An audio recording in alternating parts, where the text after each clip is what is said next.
Hi, and today I am reviewing William Gibson's first novel, Neuromancer, a 1984 text that is often credited with starting the cyberpunk genre. There is a great video actually on the genesis of the cyberpunk movement, and I will link it in the comments if I remember, and by all means watch that when you're done here. Neuromancer follows on from a short story called Burning Chrome, and on release it became actually quite a big deal, winning the Hugo, Nebula and Philip K. Dick Awards, as you can see right here. Does it deserve that level of hype though? Well, the short answer is yes, it does, but the longer answer is more complicated and will take, well, the rest of this video. The plot of Neuromancer is not something I would describe as a strength though. It starts with our hero Case attempting suicide through a seriously self-destructive lifestyle. He was previously a console cowboy, basically a hacker, running through cyberspace's neon landscape and trading illegal data. He was caught stealing from his employer and ravaged with the neurotoxin that left him unable to jack into the cyberspace realm, and he's now basically unemployable. He begins the novel as a petty drug dealer and an addict, rubbing against local power bases in a way that's more or less guaranteed to shorten his life expectancy. He then meets Armitage, and Armitage's muscle, Case's soon-to-be love interest Molly, who offers a fix if he takes part in a job. Armitage arranges to repair his toxin damage and fits in with a new pancreas that leaves him unable to metabolize the drugs. They then recruit a bunch of terrorists to help them steal an electronic incarnation of another hacker, McCoy Pauly, aka Dixie Flatline. They then recruit a Turkish security officer, Terzibastian, to help them recruit another addict, Peter Riviera, to help them hack a security system that is stopping an AI called Wintermute from fusing with another AI and being free enough to learn and grow, which is against the law for AIs. Now, if that sounds like a bit of a shambles, you might be on the right path, but if I'd included all the fringe characters that come and go, the Tessia Ashpool family that own the AIs and spend most of the time in cryogenic hibernation, achieving a sort of familial immortality, and if I'd included the Space Rasters on top of that, it probably would have sounded even worse. It's quite interesting because I rather like this book, but if a writer wrote this plot and it was the best part of his book, I'd suggest he tried a different industry. It's very linear and it features a handful of information dumps that vary from awkward to unnecessary, like this one on your screen, which Case dismisses potentially, hopefully ironically, as a kids' show. The Matrix has its root in primitive arcade games, in early graphical programs and military experimentation with cranial jacks. Cyberspace, a consensual hallucination experienced daily by billions of legitimate operators in every nation, by children being taught mathematical concepts. A graphic representation of data abstracted from the banks of every computer in the human system, unthinkable complexity, lines of light ranged in the non-space of the mind, clusters and constellations of data like city lights receding. And there were others of that style in that section of the book that I could have used. It's a bit of a grind and fairly representative of a book that doesn't so much as flow from scene to scene as pause for characters to spout indecipherable jargon at each other, and then, as the next scene follows the course outlined, the dialogue back and forth start to make sense. In some regards, it's probably preferable because this world feels real and the people in it talk to each other in that shared culture sort of way where dialogue is full of omissions and shortcuts. But the downside is that a lot of the book, especially to new readers, will feel awkward, carrying a real sense of not knowing what's going on that is only lost after the ensuing event takes place. It's actually quite a difficult style to get used to, and I will not deny that there were 2 or 3 times that I actually came close to not finishing this, and regular viewers will know that that's not something I do lightly. I'm glad I persevered though, because as I said, I actually quite liked this. Part of that is down to the extraordinary world that Gibson creates, both the real and cyber ones. The depiction, again, has some issues, particularly in the failure to predict the future a little more accurately. It's surprising for a novel from the mid-80s that nobody has a mobile phone, that Case needs to lug around his awkward deck to access cyberspace. The very first line of the book, "The sky above the port was the colour of television tuned to a dead channel." It's a great opening. It really sets the tone for the world, but also for the multimedia adventure that's about to begin. But it failed to predict changes in televisions, which is probably more forgivable than failing to predict the mobile phone, which was not that rare an item in the 1980s, and there was previous in the sci-fi genre. That Armitage's backstory is based on a US government conspiracy also seems kind of small when so much of the text takes place in other countries and even beyond the jurisdiction of those countries in the Tessia Ashpool orbiting construct. Indeed, it's the multinational Turing police that pose the greatest threat to their operation, and even that a disappointingly small and brief one. But the general world of the multinational neon and chrome, of petty gangsters, of yakuza, zaibatsu and salarymen is extremely interesting and generally feels dirty and lived in much the same way as the world of something like Blade Runner. The two worlds of Neuromancer are equally engaging, with Case's hacking scenes also being quite well executed and nothing like as cheesy or as tedious as such things have appeared in other media. It's almost a shame that halfway through the book, the rush across countries and to the novel's finale overrides the world building, while the acquisition of the Dixie Flatline construct turns the cyberspace scenes away from their initial language-based depiction to a more dialogue-driven exchange between Case and the construct. The first example of the hacking which I'm talking about is actually really good. His program had reached the fifth gate. He watched as his icebreaker strobed and shifted in front of him, only faintly aware of his hands playing across his deck, making minor adjustments. Translucent planes of colour shifted like a trick deck. Take a card, he thought. Any card. The gate blurred past. He laughed. The SenseNet had accepted his entry as a routine transfer from the consortium's Los Angeles complex. He was inside. Behind him, viral programs peeled off, meshing with the gate's code fabric, ready to deflect the real Los Angeles data when it arrived. The reason that this works better than the later examples is that Case here is in control of things. We see him utilizing skills, the possession of which were the reason behind his recruitment. In the later scenes, all he really does is check on the progress of the Chinese virus, which is described as something like a shark, and the flatline construct just tells him what's going on.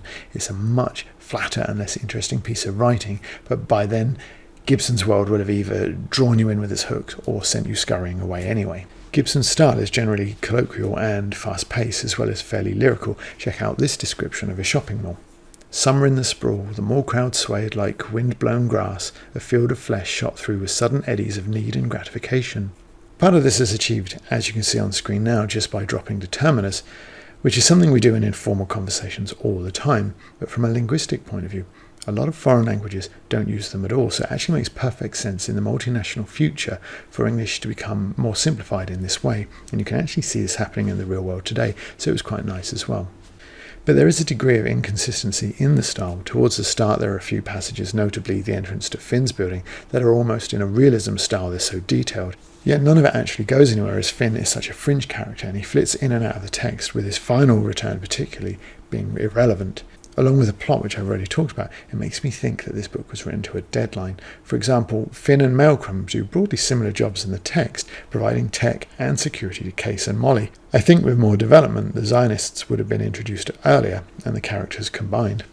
But this description of Finn's place is also contrasted to the Tessia Ashpool stronghold of Freeside, which never really gets a definitive description. In truth, this is likely deliberate because the complex is supposed to be disorientating, but at the same time, the descriptions that we do get are scattered and it becomes quite difficult to visualize the station and therefore also the activity that takes place in it, which is all of the last third of the book. The people that inhabit this flesh and blood world, though, are also a mixed bag. I've already talked about Armitage's backstory. It certainly is in depth for something so irrelevant, and perhaps less time spent explaining it would have allowed for a more gradual and interesting betrayal of his psyche unravelling. But the real question it raises around him is why Wintermute couldn't actually just find somebody better, or at least more stable, to help him. And I'm sure fans will be saying, but it was his damaged mind that allowed Wintermute to contact him and then manipulate him in the first place. But in truth, there are other people in this novel, the Zionists, Dean, Finn, and the gangster Wage, who would all have done what Armitage did just for the money.